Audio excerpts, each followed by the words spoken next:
नागपुर के Ganeshpeth police थाना क्षेत्र में ऑटो में बुजुर्ग महिला का मंगलसूत्र चुराने वाली दो शातिर महिला चोरों और ऑटो चालक का पुलिस ने पर्दाफाश किया है। अगले ही दिन दोबारा वैसी ही चोरी की वारदात को अंजाम देने के बाद पुलिस ने सीसीटीवी फुटेज और गुप्त सूचना के आधार पर आरोपियों की पहचान कर उन्हें दबोच लिया है। पुलिस ने मामले में 3 आरोपियों को गिरफ्तार कर चोरी का माल जब्त कर लिया है।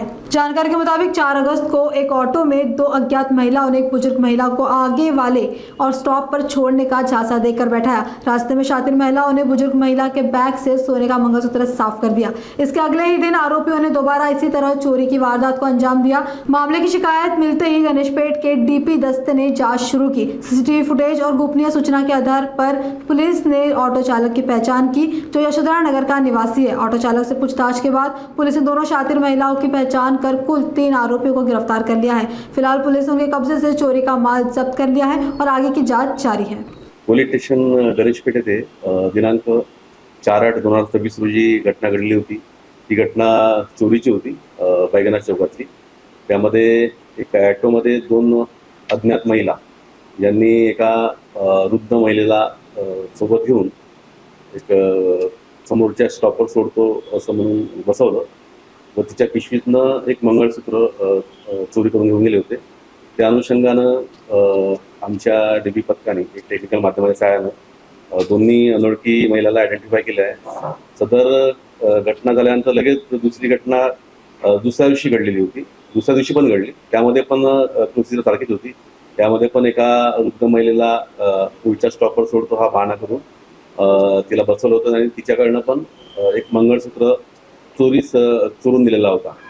सदर दोन्ही घटना ह्या गंभीर होत्या। दोन्ही घटनेचं गांभीर्य ओळखून प्रथम गणेशपेठ पोलीस स्टेशन येथे गुन्हा दाखल करण्यात आला 2 अनोळखी महिला आणि ॲटो चालकाविरुद्ध। सदर घटनेबाबत तपास करताना आम्ही आमच्या टीमनी COC आणि CCTV यांच्या माध्यमातून तपास करून त्या ॲटोला आयडेंटिफाय केलेलं आणि ॲटोला आयडेंटिफाय केल्यानंतर ॲटो चालकाकडनं त्या 2 महिलांचं नाव समजलेलं आम्हाला।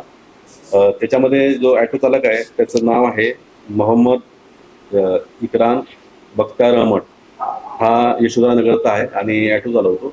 आणि ज्या 2 अज्ञात महिला होत्या ते पण त्यांच्याकडनं आयडेंटिफाय केलेलं आहे। त्याचं नाव आहे रीना बंटी पात्रे व ही राहणार आहे सत्रापूर पोलीस ठाणे कनान।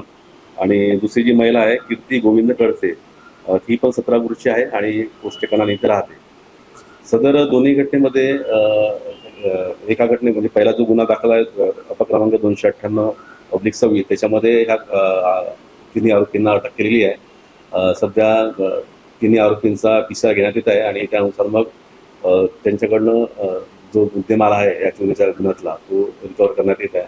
सदर ही दोन्ही घटनेची त्यांनी कबुली दिलेली आहे की आम्ही सदर दोन्ही घटना घडवून आणलेल्या आहेत। तर ह्या दोन्ही घटनेमध्ये असं दिसून येते की महिला पहिल्या जे चोर महिला असतात त्या पहिल्यापासूनच ऑटोमध्ये बसले असतात आणि अनोळखी वृद्ध किंवा एकटी महिलेला बघून ते बसवतात की म्हणजे स्टॉपवर पुढच्या स्टॉपवर सोडून देतो या बहाण्यानं बसवतात आणि त्यांच्याकडनं दागिने किंवा रोख रक्कम चोरून घेऊन जातात।